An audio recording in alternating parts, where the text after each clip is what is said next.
The easier shopping feels, the more sales happen. Let's talk about merchandising.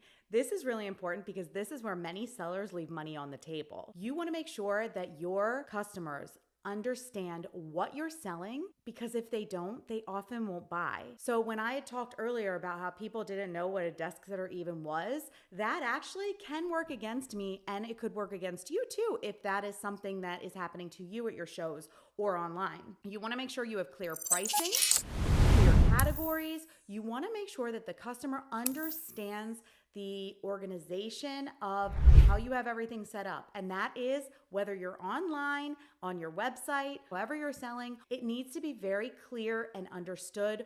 What are the expectations? What do I have to pay? How am I going to pay for it? And how does everything look? How will it arrive? Because those things are what will take a customer from being really, really sure and loving a product to being very caught off guard, or maybe a little bit more uneasy about moving forward with their purchase.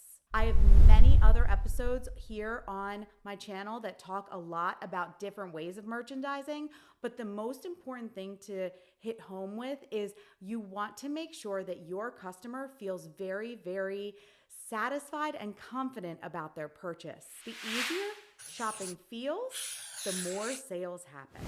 One of the biggest things that I realized was going to be very, very effective for me with my business was creating collections, creating sets. At a craft show in person, yes, selling a little desk sitter at $6 each or 2 for $10 is great, because those customers pick it up, they put it in a bag, and then they're done. And that works out wonderfully for me. However, selling online, which is the bulk of how I sell things, I needed to come up with a different solution, because selling one-off pieces at that price and knowing how much shipping would be for the customer and then ultimately for myself, it wasn't really going to be a very sustainable way to grow my business. I decided to create bundles. I created wholesale bundles sold in sets of 12, and I offered free shipping. So I created a price point that I felt was very, very appropriate given how much it would cost me to ship a set of 12 items, and also